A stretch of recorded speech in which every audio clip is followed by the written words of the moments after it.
Hello నమస్తే అందరికీ. చిన్నప్పటి నుంచి కొన్ని అలవాట్లు పోవు కదా, సేమ్ నాకు కూడా అట్లనే. ఎక్కడైనా చెట్టు కనిపించిందంటే దానికి జామకాయలు ఉన్నా లేకపోయినా ఎక్కడో ఒక దగ్గర ఉంటుందని చెప్పేసి నా కళ్ళు సెర్చ్ చేస్తాయి ఖచ్చితంగా. అలాగే ఇలా ఇప్పుడు కూడా అలానే చేస్తాయి. 2 జామకాయలు ఉన్నాయి. అది మా ఫ్రెండ్ వద్దంటున్నా సరే నేను వదిలిపెట్టే సమస్య లేదు కాబట్టి పోయి తొందరగా 2 జామకాయలు అయితే కోసుకొని తీసుకొని వచ్చిన కిందికి. ఇది ఇంతలోపు వాచ్మెన్ భార్య అయితే వచ్చింది, మమ్మల్ని చూసింది, పిచ్చ తిట్లు తిట్టింది. ఎట్లా తిట్టిందో చూడండి.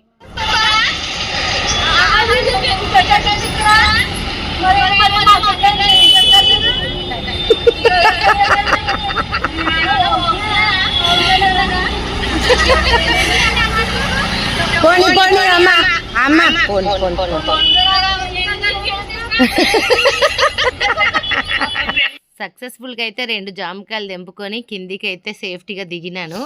ఇవంటే నాకు నిజంగా ఎక్కడున్నా వదిలిపెట్టే సమస్యనే ఉండదు.